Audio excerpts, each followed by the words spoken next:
I remember the day like it had been etched into my bones.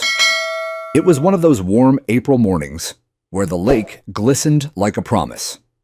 I had just finished oiling the deck of my old fishing boat, the Liberty Belle, a name my late father had carved into her side decades ago. She wasn't flashy, just a modest aluminum-hulled boat with a creaky outboard motor and a few patches welded here and there. But she was mine, and more importantly, she was my father's before me, a symbol of quiet mornings, hard work, and everything he taught me about independence. I had parked her as I had done for years at the edge of the water near the willow tree that leaned slightly toward the lake, like it was whispering secrets to it. It was technically on my property, or at least that's what the deed and my survey map said. But that morning, as I walked out with a mug of coffee in hand, I found a bright orange sticker slapped across the hull like a wound. Notice of violation. Unauthorized mooring. Section 8.3 HOA regulation. It didn't come with a knock on my door. No warning. No conversation. Just a passive-aggressive message delivered through bureaucratic ink. I stared at it for a long time. My heart didn't race. My fists didn't clench. It was more like a slow burn in my chest. I'd seen worse in war zones in divorce court in the ICU where I said goodbye to my wife 3 years ago. But this felt different. It wasn't tragedy. It was something colder, erasure. The quiet dismantling of something that had always just been part of my life. Part of my land, part of my story. I peeled the sticker off and walked up the slope toward my house, where the American flag still waved from the porch. My neighbor across the street, Ron, stood by his mailbox pretending not to watch. His wife, Trish, peeked from behind a curtain. I already knew who was behind it. Her name was Marla Kensington, though everyone in the neighborhood called her Karen. She was the president of the Windward Bluffs HOA and a former real estate agent who never quite let go of the dream of running things. Her yard was immaculate. Her tone was sharp, and her tolerance for anything non-compliant was about as flexible as a concrete slab. A few months prior, she'd started a new initiative, Beautify Windward. She called it cracking down on unauthorized structures, visual pollution, and non-standard enhancements. Translation: if it didn't look like it belonged in a golf resort brochure, she wanted it gone. Apparently, my old boat was now an eyesore. I tried calling the HOA office. No one answered. I sent an email, got an automated response. So I walked down the cul-de-sac to the HOA community building, a tan stucco box with a fountain out front that hadn't worked since the drought. Karen was there wearing her usual lemon yellow cardigan and that tight smile that said, "I will listen to you just long enough to remind you I'm in charge." "Good morning," I began, keeping my voice measured. "Someone put a violation notice on my boat. I'm not sure you're aware, but it's parked entirely on my property." She blinked, then gave a slow, rehearsed sigh. "Mr. Delaney, the HOA regulations clearly prohibit mooring watercraft in the lake without prior approval. Section 8.3. You received a copy in your welcome packet. I've lived here for 16 years. Well, the regulations were updated last quarter. We had a meeting. You were invited. I remembered the invitation folded into a newsletter I nearly tossed into the recycling bin. HOA meetings were never anything but complaints about trash bins left out overnight and teenagers driving too fast. "It's on my land, Marla," I said plainly. "The shore I park on, that's part of my parcel. I have the boundary map if you want to see it." She smiled tighter. "The lake is a community asset. If we allowed everyone to keep personal items by the shore, it would become cluttered and unseemly. We're trying to uphold values here. Values like trespassing and vandalizing property. Sticker notices are standard procedure." I exhaled slow. "Did you ever ask who owns the lake?" Her eyes narrowed. "The HOA maintains the lake. It's common property." "No," I said. "You maintain access to the lake. That's not the same thing." She waved her hand. "If you have an issue, you can file a variance request. The board meets again next month." I didn't file a request. Instead, I went home, pulled out the original land documents my father left me, and laid them on the kitchen table. The same kitchen where we used to clean fish, under the humming light, my dad telling me stories about how the lake wasn't always part of Windward Bluffs, how the original property lines dated back to when the area was farmland. The HOA was built around it later, swallowing up plots one by one. But ours was different. Ours held the deeded riparian rights, legal speak, for the water's edge, the slope, and the structure beneath. I ran my fingers over the ink, over the signature my father made in 1983. I had stayed quiet for years, too quiet, because I didn't care to make noise, and because I assumed people would leave me alone if I left them alone. But Karen wasn't like the others. She wasn't just overzealous. She was imperial. Every complaint came with the sharp edge of superiority. And now she'd drawn a line in the mud.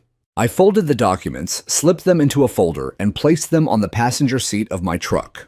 It was time to visit someone who still remembered what this land was before the fountains, before the gates, before Karen and her vision boards. Someone at the county records office. 2 days after the sticker incident, I woke up to the sharp ping of my phone buzzing against the nightstand. At first, I thought it was one of those Amber Alerts or a weather warning. But when I opened it, I found myself staring at a Facebook post shared in the neighborhood HOA group, one I'd never bothered to join. It was a photo of the Liberty Bell, zoomed in, angled just enough to highlight the rust around the bolts. The caption read, "Example of non-compliant property neglect, not the image Windward Bluffs should portray." Below it, dozens of comments trickled in. Yikes, that thing's an eyesore. Who even parks junk like that at the lake? Embarrassing. Is it even safe? Bet it's full of gas and oil leaking into the water. Then, Karen, thank you for taking action. You always put the community first. I sat up in bed, my throat dry, my jaw clenched. I hadn't felt that particular kind of humiliation in a long, long time.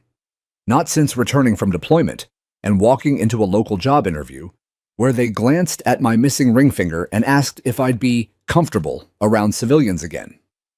That same ache bloomed now, but this time, it wasn't about war. It was about my home. They didn't just criticize the boat, they called my values into question. My care. My stewardship. These people, most of whom had moved in after the HOA upgraded the landscaping and added little dog waste stations on every corner, now felt entitled to judge what I had protected for over a decade. It got worse. Trish, Ron's wife, took a photo of me unknowingly from her upstairs window. I was fixing the tarp cover, squatting at the base of the slope in my old flannel shirt. She posted it under the thread. "Still down there this morning. Looks like he's planning to leave it there permanently." Sigh. They had turned me into that guy, the recluse, the stubborn veteran, the neighborhood inconvenience. And through all of it, Marla Karen never commented. She didn't need to. Her name was tagged in every post. People praised her leadership, applauded her grace under pressure. It was mob mentality with HOA stationery. I spent the morning walking the perimeter of my land with the old survey map in hand, measuring the boundary markers again, just to remind myself I wasn't losing it. I stood at the edge of the lake, on the worn wooden slats where the soil met water, and dug my heel into the ground. This was mine. That afternoon, I called my cousin Tyler, a former land use attorney, who had since become a professor at the state university. He picked up on the second ring. "Dan, you okay?" I hadn't called in 2 years. "I've got a situation," I said. I explained the photo, the sticker, the Facebook thread. I told him about the deed, the lake access, the inherited riparian rights. He didn't interrupt once. When I finished, he said, "Send me everything. Scan the survey deed and whatever they posted online." I hesitated. "You think I'm overreacting?" He laughed dry. "I think you've underreacted for about a decade." I sent him the documents. By sundown, he called back. "Dan," he said carefully, "did you know you own not just the shoreline, but the water rights?" I knew Dad said we owned access. "No," he said, "you own water control." The lake was man-made, dammed in '82 by the county and later neglected. HOA only has a maintenance easement. You have the shut-off valve. That's a very, very different thing. My heart started pounding, not from excitement, but a deep, disoriented clarity. Like finding a locked door in your house you never knew existed, only to realize you had the key all along. So I said, voice quiet, if I wanted to drain the lake. Tyler didn't laugh. He just said, "Legally, you could. Morally, I'd suggest you wait. See how far they push you." That night, I didn't sleep much. I sat out on the porch watching the moon ripple across the lake's surface. The breeze was cool, quiet. But my mind wasn't. I thought about my father teaching me how to fish off this very bank.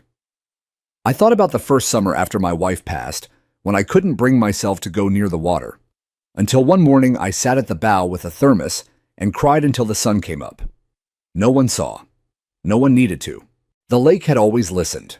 Now Karen wanted it clean and curated. HOA approved, stripped of history and made into a backdrop for lawn chairs and duck feeding signs. I saw an email come through around 10 p.m. It was from the HOA board. Subject: formal notice of noncompliance and fine.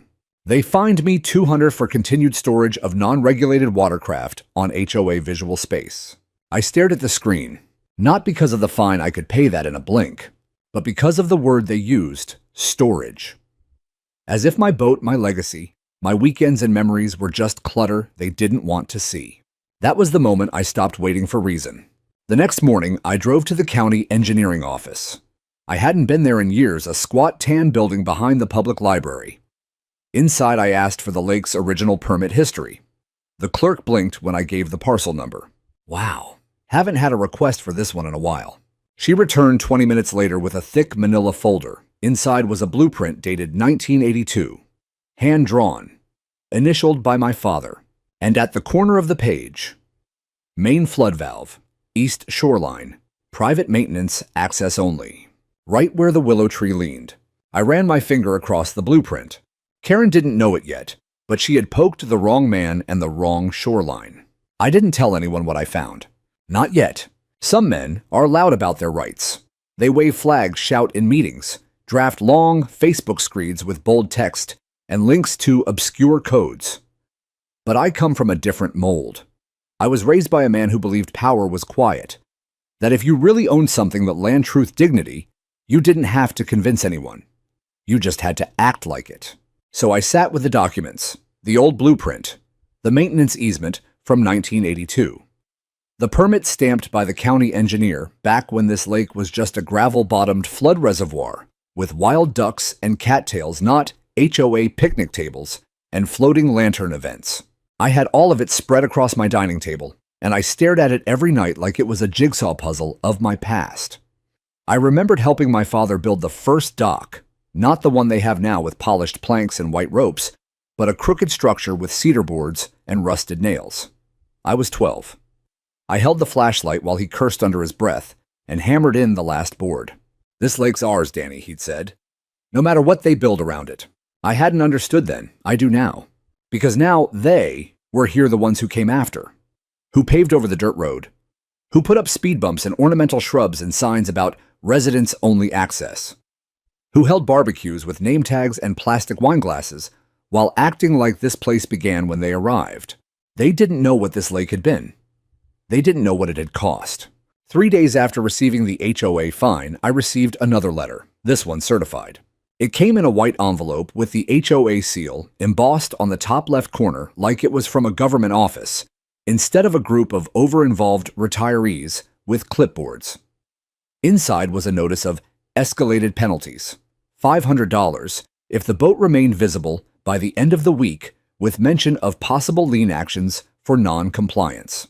That word again, non-compliance. I hadn't complied with anything because I hadn't agreed to anything. I'd inherited this land. I didn't sign into their little charter, didn't vote for their committees. Windward Bluffs expanded over the years like a creeping vine wrapping itself around old parcels until it choked everything that didn't match their idea of perfection. The problem was they thought they had swallowed my property too. They hadn't. I drove down to City Hall the next morning and met with a contact Tyler had recommended, Brenda Lewis, Assistant Director of Planning and Land Use. Middle-aged, no-nonsense, and already annoyed before I even said hello. She was the kind of public servant who had seen every kind of entitled landowner come through her office. "I'm not here to make trouble," I said after sitting across from her desk. "Everyone who is here to make trouble says that."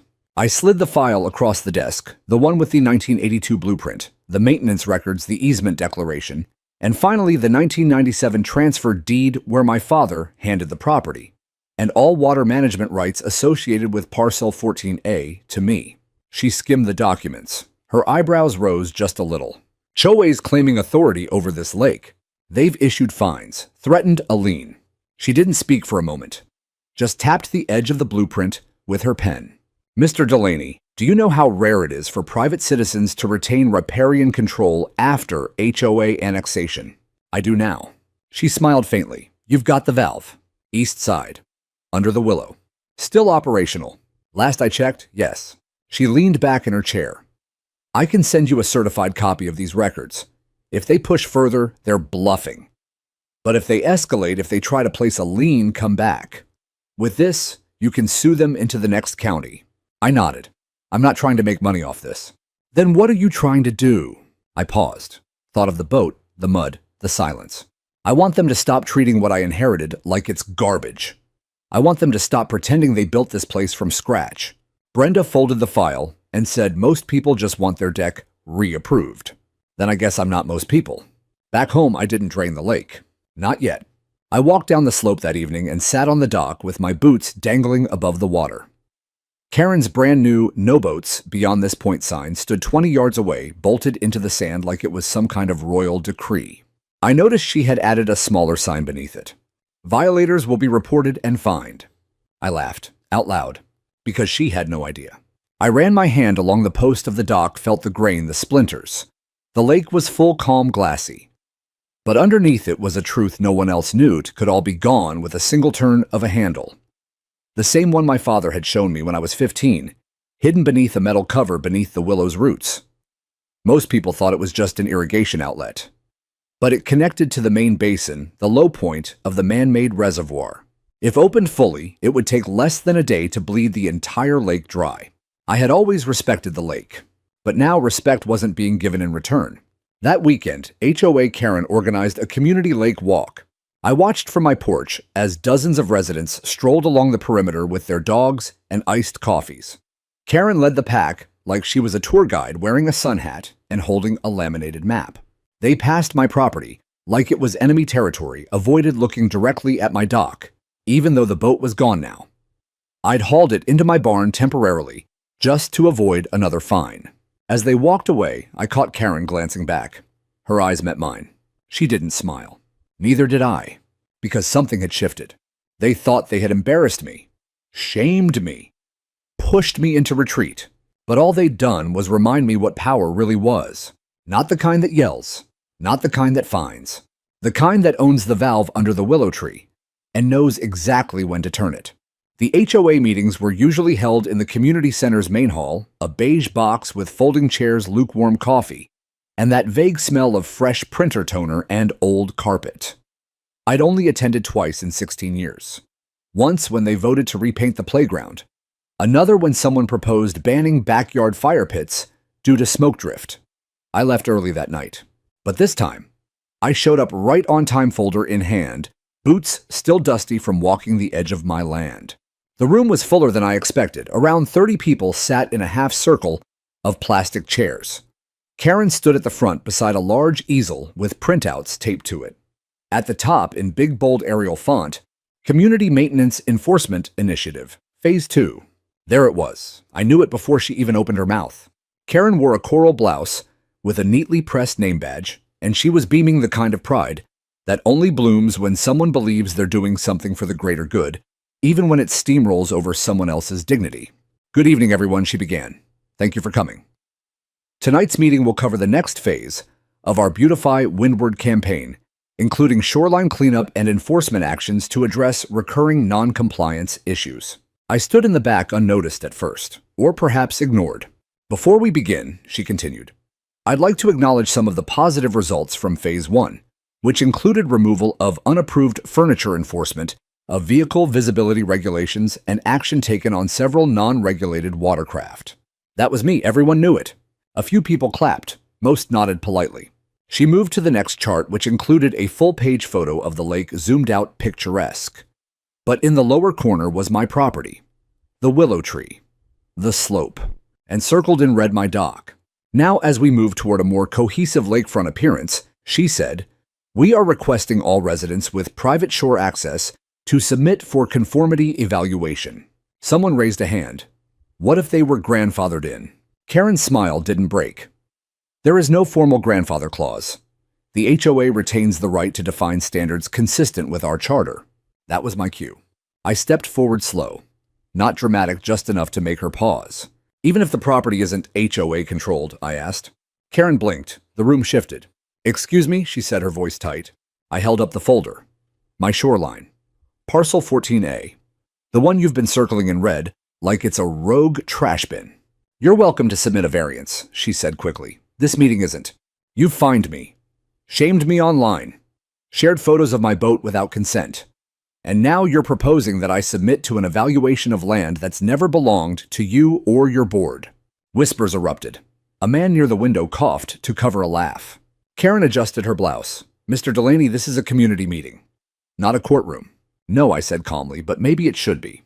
I walked to the front of the room and set the folder on the table. This is the 1982 blueprint for the lake. The water rights, the easement, the valve under the willow tree. My father signed it. The county recorded it. You maintain the sidewalks. I own the shoreline. And the flow control. You've been holding events building pathways and installing signs on land that isn't yours. Karen opened the folder and skimmed it, but her face remained composed, years of public poise training kicking in. This is outdated, she said quickly. The HOA was incorporated in 1999. We assumed maintenance of the lake and surrounding area.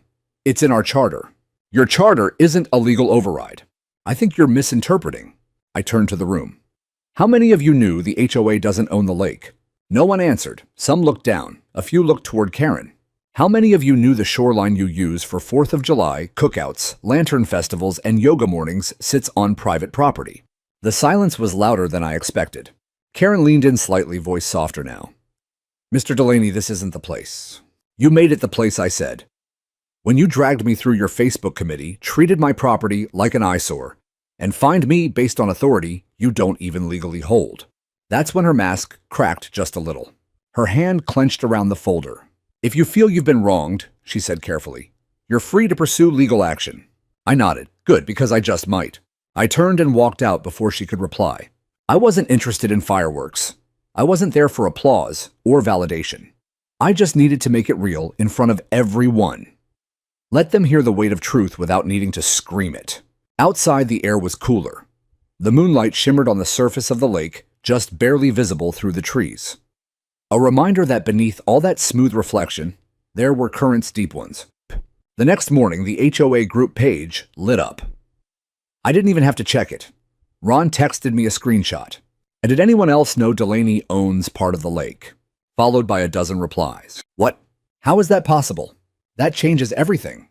That afternoon, the violation fine disappeared from my HOA account. No explanation, just gone. But it didn't matter, because it was already too late. Karen had poked too hard, and I had just shown her the dam.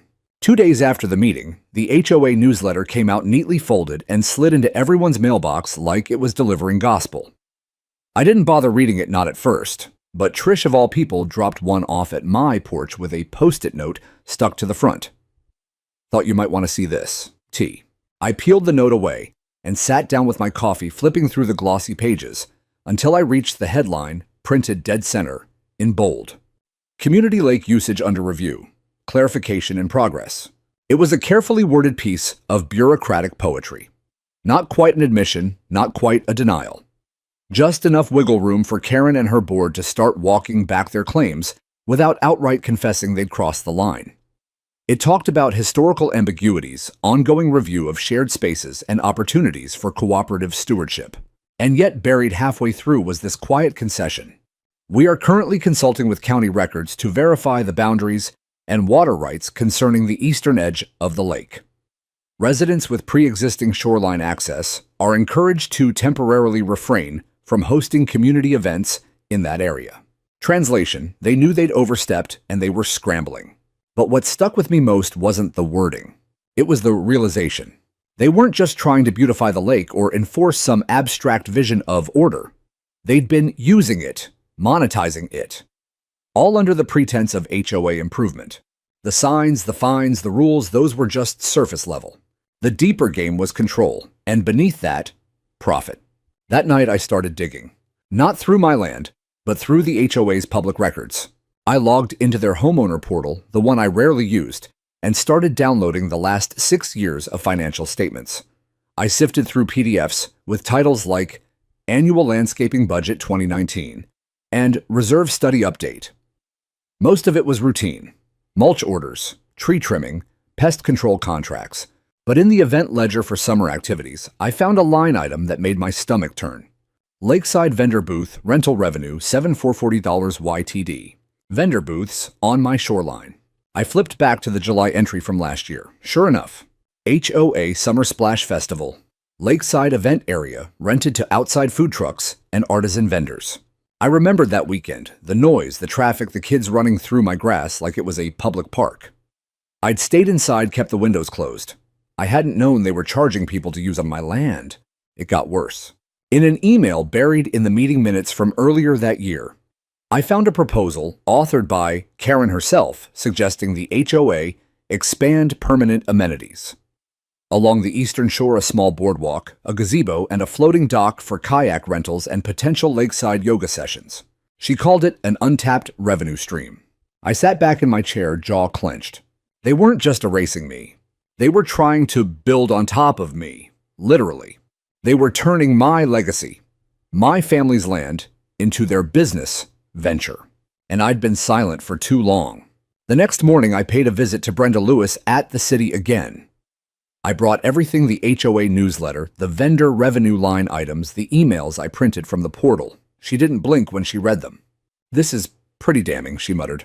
"I want it on record," I said. "If they try anything, I want to be ready." She nodded. "You have two options. One, file a cease and desist regarding commercial use of your land. Two, submit a formal complaint about misuse of public HOA funds on non-HOA property." I raised an eyebrow. Which one hits harder? She grinned. "Do both." And so I did. I mailed a cease and desist to the HOA office with certified delivery stamped and notarized. It cited specific clauses about unlawful use of private land for financial gain and demanded the immediate removal of all signage paths and scheduled activities within 20 feet of my shoreline. Then I filed a formal complaint with the city auditor's office. It wasn't criminal yet, but it triggered an investigation into the HOA's financial transparency. That evening, I walked down to the willow tree. The sun had begun to set, casting long golden stripes across the surface of the lake. The willow's branches swayed in the breeze, brushing against the hidden metal panel just beneath its roots. I knelt, ran my hand over the panel, popped it open. There it was, the old iron valve covered in a thin film of rust, but still intact. My father had built it to last. One full turn clockwise would open the spill pipe beneath the property one that fed into the lower irrigation ditch that no one used anymore. I didn't turn it. Not yet. But I needed them to. No, I could. That night, I sent one last email to the HOA board. Subject: use of private property, final warning. I attached copies of the deed, the easement, the cease and desist, and a copy of the floodgate control diagram. I kept the message short. You are not entitled to my shoreline. You are not entitled to my lake. If your signs, events, or enforcement actions touch my land again, I will drain it. And you will explain to your vendors, your sponsors, and your homeowners why their lake is gone. Do not test me again. Daniel Delaney. I didn't sleep much that night. Not from anxiety, but because I could almost hear the creaking of wood and the rush of water in my dreams, not as a nightmare, but as a promise. The lake was never theirs. They were just renting the view. By morning, I could already feel the ripple effect. The HOA board didn't respond to my email, not directly. But when I stepped outside for the paper, I saw the first signs of retreat. The gaudy "No Boats" placard near my dock had vanished overnight. Someone had yanked it out quietly, without fanfare or announcement. A silent concession. I stood at the top of my slope, sipping coffee, watching the early fog drift low across the lake. And I realized they were scared.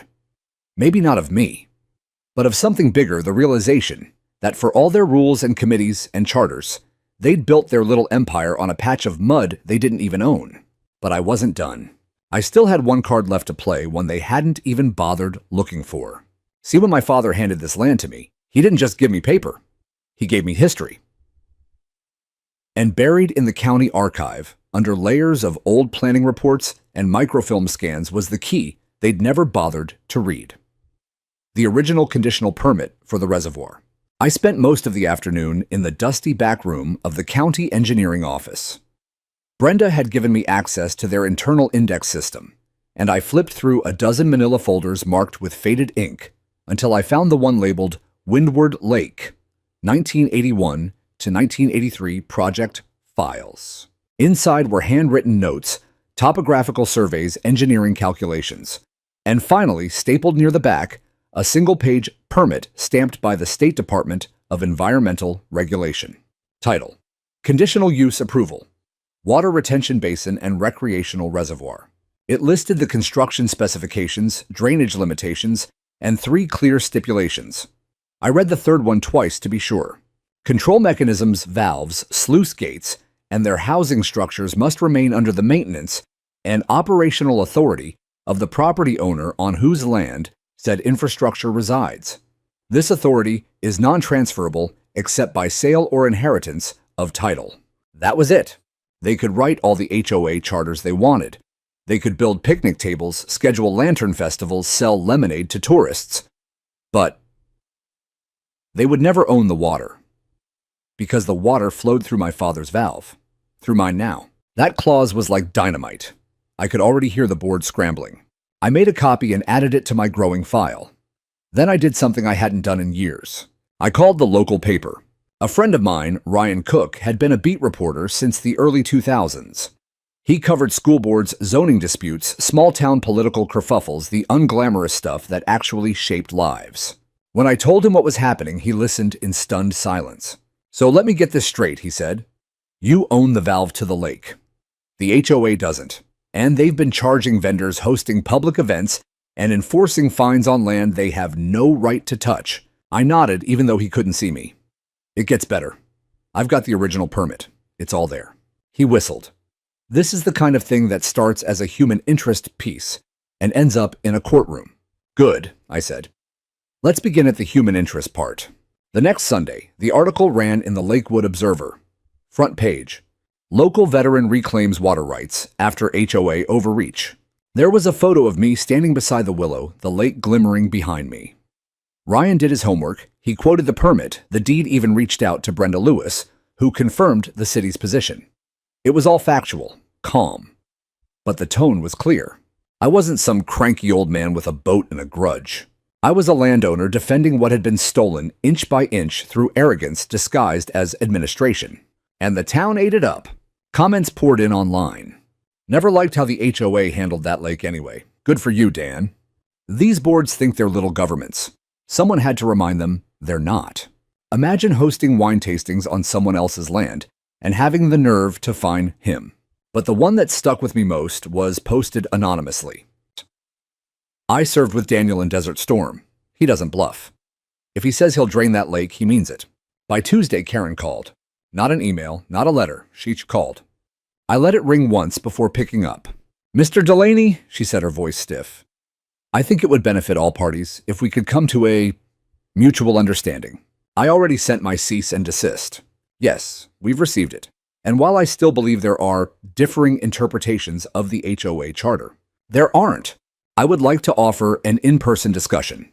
A private one. No cameras, no newspaper. Just you and me. For the sake of the community." I paused. "No." Silence on the other end. "I'm not negotiating over something that was never yours to begin with," I said. "This isn't a dispute. This is a correction." She exhaled. "I'm trying to be reasonable." "So am I. I haven't drained the lake yet, have I?" Click. She hung up. I turned off my phone and walked out to the dock. The lake was still. Beautiful, even. The kind of stillness that makes you forget how fragile water really is. How easily it moves, disappears, shifts direction. All it takes is the right pressure, the right moment. I crouched beside the old metal cover again. This time I opened it, and I reached for the valve. Just a quarter turn. Not enough to trigger alarm. Just enough to lower the level by a few inches. A warning. And by morning, the difference was visible.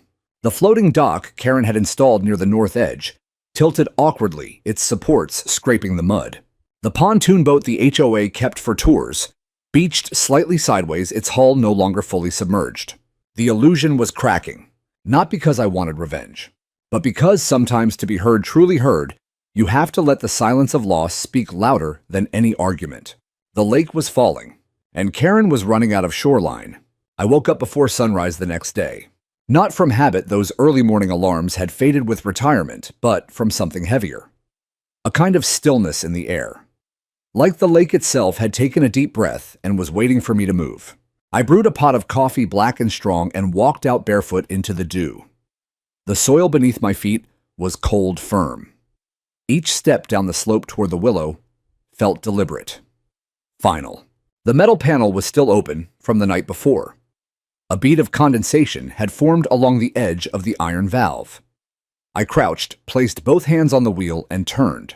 One full rotation, then another, and another, until I heard it a groan deep beneath the earth, the sound of ancient metal sighing back into life. Then the soft, unmistakable rush of water, not on the surface, but beneath it, sliding down the old outflow channel toward the south ravine that used to serve as a seasonal runoff path. I stood wiping my palms on my jeans. No thunder, no alarm bells, no HOA officials bursting out of bushes. Just the sound of movement, of reclamation. Back at the house, I watched it happen from my kitchen window. The change was subtle at first. The edge of the lake receded just a little, like it was breathing out. A few of the decorative rocks Karen had placed near the community dock glistened in open air for the first time in years. I didn't leave the house all day, but the phone started ringing by noon. First was Ron from across the street. "Hey, Dan," he said, voice uncertain. "Do you know what's going on with the lake? Looks like the water's down almost a foot." "Sure do." "Oh, should we be worried?" "Depends who you ask." Click.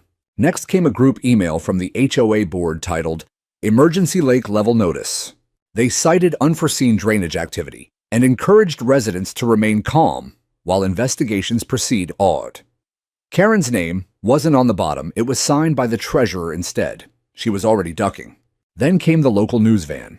They parked just outside the cul-de-sac, camera aimed straight at the shrinking shoreline like it was the scene of a natural disaster. A young reporter in a blazer and waterproof boots walked the edge of the mud with dramatic concern. They didn't knock on my door, but I saw them pan to my dock, the willow hanging low in the background like it too was watching with quiet satisfaction. By the following morning, the lake had dropped nearly 2 feet. That's when the AHOA came knocking. 3 of them this time. The treasurer, a younger board member I didn't recognize, and Karen herself. She wore sunglasses even though it was cloudy. Probably to hide the bags under her eyes, or whatever remained of her pride. I didn't invite them inside. We stood on the porch. Karen cleared her throat. "Mr. Delaney, we'd like to request that you cease all further drainage activity. Immediately." I took a long sip of my coffee. Is that a request or a threat? The younger board member, a guy named Clark, who looked like he'd just walked out of a finance internship, stepped forward. "The community is experiencing real disruption, sir. We have events planned. The dock's compromised. There's a wedding this weekend." "On my shoreline?" I asked. Clark looked at Karen. She stepped forward, her voice softer now. "Look, I understand you feel that your rights have been violated, and perhaps the board overstepped. But punishing the entire neighborhood is not what this is about," I interrupted. I stepped off the porch and looked them dead in the eye. "This is about consequence. You held your wine tastings and summer concerts and food trucks on my land. You fined me for a boat my father built. You turned neighbors against me. And now you want my cooperation because your wedding photos will have a little more mud in them." Silence. The treasurer finally spoke. "What do you want?" That was the question, wasn't it? I could have asked for a public apology. I could have demanded restitution, even taken them to court for trespass and damages. But those things wouldn't change what mattered most. "I want acknowledgement," I said, in writing, "that the eastern shoreline belongs to me, that the lake valve is under my authority, that the HOA has no jurisdiction on my land, and that any future use requires written permission." Karen's jaw clenched. I wasn't finished. "And I want that newsletter you published last week, the one where you called this a shared space under review, corrected. With facts, publicly." Clark opened his mouth to speak, but Karen held up her hand. "We'll have something for you by tomorrow," she said quietly. "Good," I replied, "because if I don't by sunset, I'll turn the valve another full rotation." They left without another word. The lake was already changing. Algae patches once hidden beneath surface water began to appear like bruises. The floating gazebo Karen's pride and joy now sat at an awkward slant, half-stranded. That night I sat on the porch again this time. with bourbon instead of coffee. The air was still. Somewhere down the block, I could hear someone yelling about mud ruining their paddleboard. A child cried. Dogs barked. The illusion was breaking. Not just the waterline, but the idea of permanence, that this little empire they built was untouchable, unquestionable, that it could rise on someone else's land without consent and go unchallenged. And as the moon cast its pale reflection on the thinning water, I felt no guilt, no hesitation, just clarity. I hadn't taken anything that didn't belong to me. I'd only stopped giving it away. It was just after 10 a.m. when I heard it. A sharp, shrill scream that pierced through the morning quiet like a blade slicing across the lake bed and echoing off the damp earth where water had once lapped gently against manicured stone. I didn't have to look to know who it was. Karen. I walked slowly down to the slope boots crunching on drying mud past the sagging willow and the now exposed roots curling along the ground like tired fingers. The shoreline had pulled back another 12 inches overnight, exposing the truth in layers, bottle caps, rocks, the crumbled remains of someone's long-forgotten dock post. Karen stood at the edge of the cracked gazebo, ankle-deep in mud, her pristine white flat's ruined arms flailing as she tried to balance on the shifting earth. 2 other board members were with her helpless, watching her twist and curse like a woman cornered by a force she couldn't command. The floating dock had finally grounded. The structure tilted to one side, and several decorative solar lanterns had rolled into the sludgy bank, their cheap plastic domes covered in slime. Her carefully planned wedding site, the one she'd bragged about at 3 HOA meetings, booked a string quartet for, and scheduled in the community calendar like it was a national holiday, was now a swamp. When she saw me watching, her voice rose another octave. "You've destroyed the lake," she shrieked. I said nothing. "You think this is justice? You're hurting families. Children play here. Weddings happen here, you selfish." She slipped mid-sentence, one foot sinking deeper, and let out another yelp as Clark rushed forward to help her. I stayed where I was, arms folded. "You were warned," I said loud enough for the others to hear. She finally regained her footing, mud up her calves, now her blouse stained and sticking to her side. "This is criminal," she spat. "There has to be a law against this." "There is," I replied calmly. "It's called property law. And I'm the one who followed it." Clark tried to speak. He'd always been the mediator, the smooth talker. "Dan, please. We're trying to de-escalate."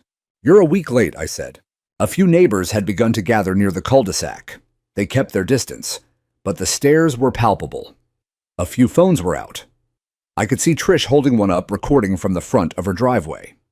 Ron stood beside her, arms crossed, not smiling, not frowning, just watching.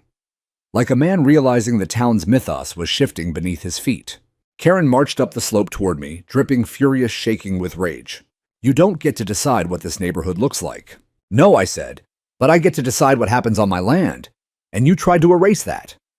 You tried to turn me into some grumpy outlier when all I ever did was mind my own business.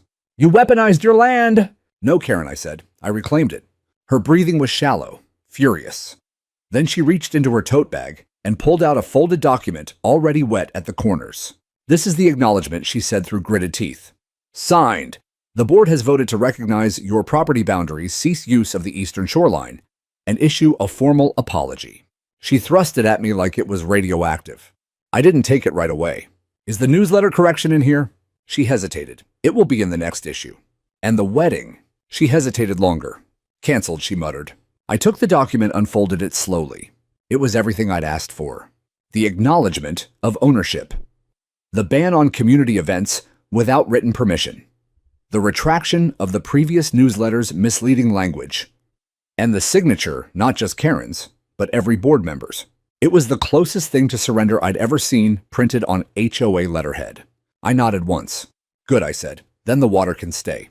Karen blinked. "What?" "I'll close the valve this afternoon. Slowly. Let the basin recover naturally. If the land dries too much, you'll get sink spots. Wouldn't want anyone to twist an ankle." She looked like she wanted to slap me, but all she did was nod. Her voice, for the first time, barely a whisper.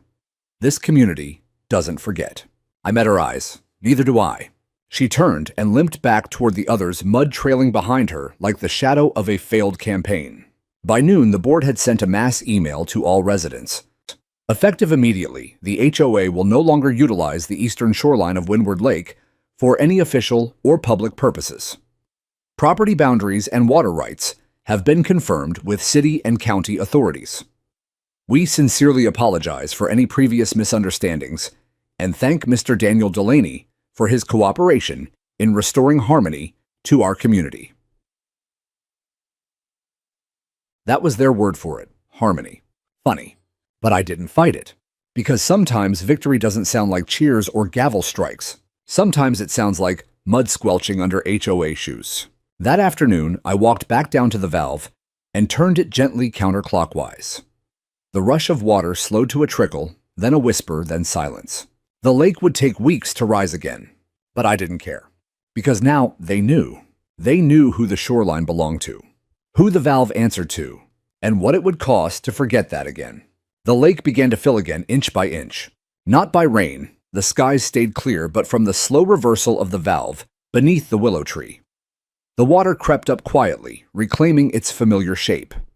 Ducks returned. Frogs sang again at dusk.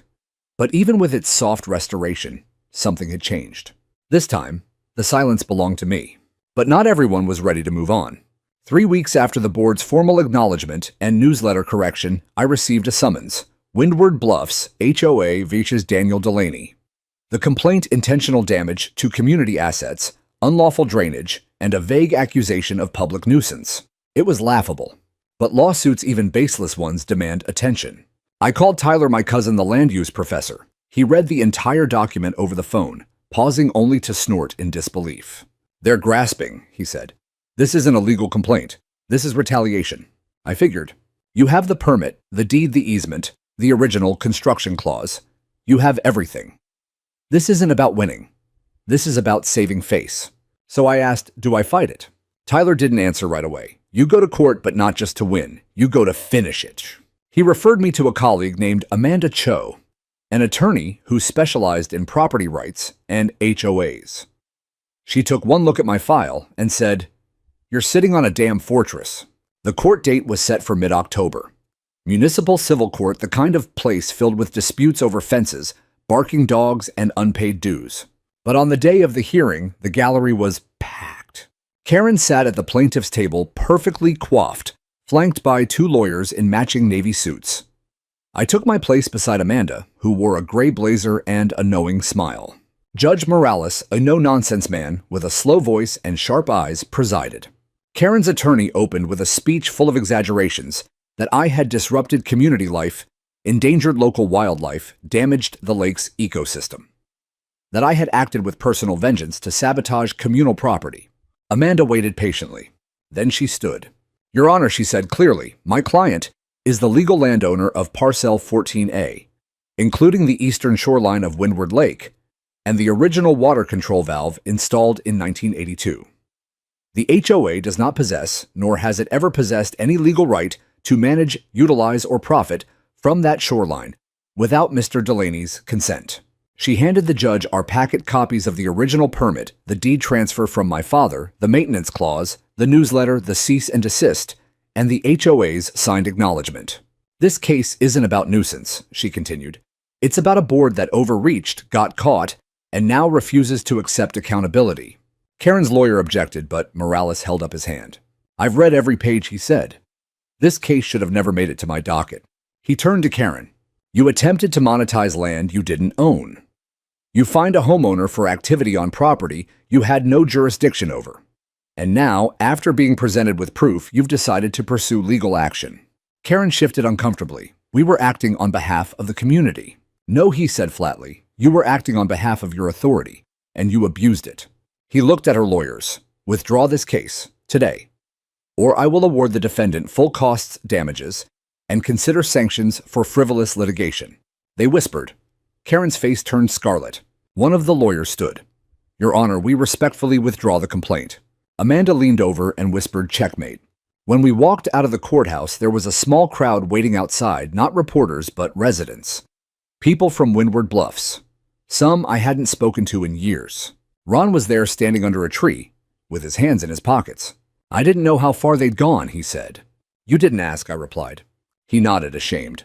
Another neighbor, Marcia, from the south cul-de-sac, stepped forward. "Karen's resigning," she said. "It'll be official next week." I raised an eyebrow. She called an emergency board vote this morning, Marcia added.